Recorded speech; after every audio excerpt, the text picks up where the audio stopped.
आज के इस वीडियो में हम पढ़ेंगे अभिमन्यु महाभारत की कथा। 13वें दिन की संतों ने अर्जुन को युद्ध के लिए ललकारा। अर्जुन भी चुनौती स्वीकार करके उनके साथ लड़ता हुआ दक्षिण दिशा की ओर चला। नियत स्थान पर पहुंचने पर अर्जुन और संतों ने बीच घोर संग्राम छिड़ गया। अर्जुन के दक्षिण की ओर चले जाने के बाद द्रोणाचार्य ने चक्रव्यूह की रचना की और युधिष्ठिर को धावा बोल दिया। युधिष्ठिर की ओर से भी भीम, सात्यकी, चेकितान, दृष्टद्युम्न, कुंती भोज, उत्तमौजा, विराटराज, वीर केकई आदि कितने ही सुविख्यात महारथी थे। महारथियों ने द्रोणाचार्य के आक्रमण की बाढ़ को रोकने की जी तोड़ कोशिश की, फिर भी द्रोण का वेग उनके रोके नहीं रुका। यह देखकर सभी महारथी चिंता में पड़ गए। सुभद्रा का पुत्र अभिमन्यु अभी बालक ही था, फिर भी अपने रणकुशलता और शूरता के लिए वह इतना अधिक प्रसन्न हो चुका था कि लोग उसको कृष्ण एवं अर्जुन की समता करने वाला समझते थे। युधिष्ठिर ने इस वीर बालक को बुलाकर कहा, बेटा, द्रोण के रचे हुए चक्रव्यूह को तोड़ना हमारे और किसी वीर से हो नहीं सकता।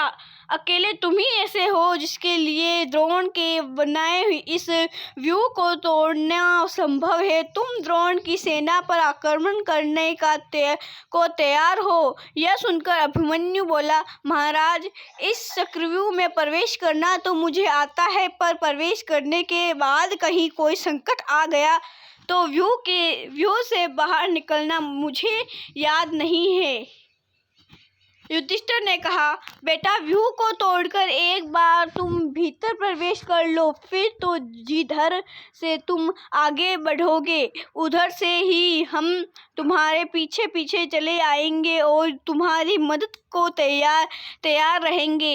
युधिष्ठिर की बातों का समर्थन करते हुए भीमसेन ने कहा, तुम्हारे ठीक पीछे पीछे मैं चलूंगा। दृष्टद्युम्न, सात्यकी आदि वीर भी अपनी अपनी सेनाओं के साथ तुम्हारे अनुकरण करेंगे।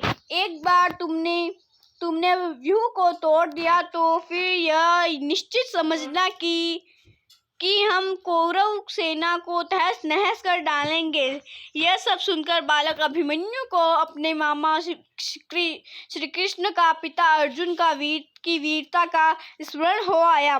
बड़े उत्साह के साथ वह बोला, मैं अपनी वीरता और पराक्रम से मामा श्री कृष्ण और पिताजी को अवश्य प्रसन्न करूंगा। सुमित्र, वह देखो, द्रोणाचार्य के रथ की ध्वजा, उसी ओर रथ चलाओ, जल्दी करो। अपने सारथी को उत्साहित करते हुए अभिमन्यु ने कहा और सारथी ने भी उसी ओर रथ चलाया। अभिमन्यु की आज्ञा मानकर सारथी ने उधर रथ बढ़ा दिया। कौरव सेना में हलचल मच गई।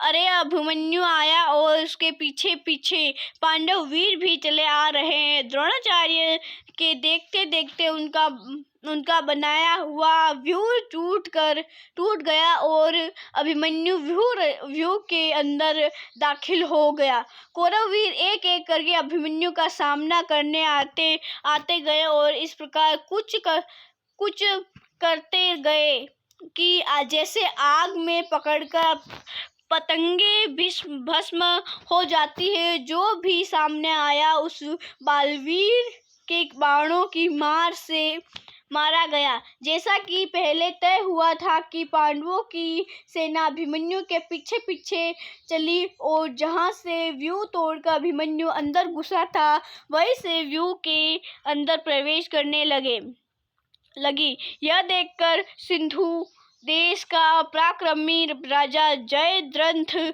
जो धृतराष्ट्र का दामाद था, अपनी सेना को लेकर पांडव सेना पर टूट पड़ा। जयद्रथ ने ऐसी कुशलता और बहादुरी से ठीक समय पर व्यूह की टूटी हुई किलेबंदी को फिर से पूरा करके मजबूत बना दिया कि जिसे पांडव बाहर ही रह गए। अभिमन्यु व्यूह के अंदर अकेला रह गया, परंतु अकेले अभिमन्यु ने व्यूह के अंदर ही कौरवों की उस विशाल सेना को तहस नहस करना शुरू कर दिया। जो भी उसके सामने आता खत्म हो जाता। दुर्योधन का पुत्र लक्ष्मण अभी बालक था, परंतु उसमें वीरता का आभा फूट रही थी। उसको भय छू तक नहीं गया था। अभिमन्यु की बाण वर्षा से व्याकुल होकर जब सभी योद्धा पीछे हटने लगे, तो वीर लक्ष्मण अकेला जाकर अभिमन्यु से भिड़ गया। वह वीर बालक भाले की चोट से तत्काल मृत होकर गिर पड़ा।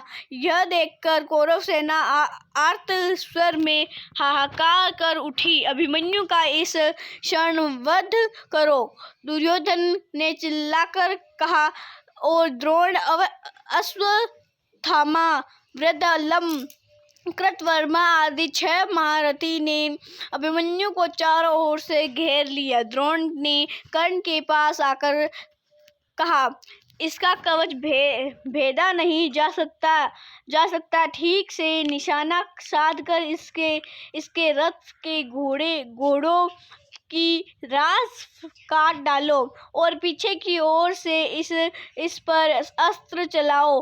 कर्ण ने यही किया। पीछे की ओर से बाण चलाए गए। अभिमन्यु का धनुष कट गया, घोड़े और सारथी मारे गए। यह रथ विहीन हो गया। तुरंत ही अभिमन्यु ने टूटे हुए रथ का पहिया हाथ में उठा लिया और उसे घुमाने लगा। इस समय अभिमन्यु भयानक युद्ध कर रहा था। यह देखकर सारी सेना एक साथ उस पर टूट पड़ी। उसके हाथ का पहिया चूर-चूर हो गया। इस बीच दुशासन का पुत्र गदा लेकर अभिमन्यु पर झपटा। उम्मीद करते हैं आपको ये वीडियो को लाइक शेयर मिलते हैं इसके अगले पार्ट में।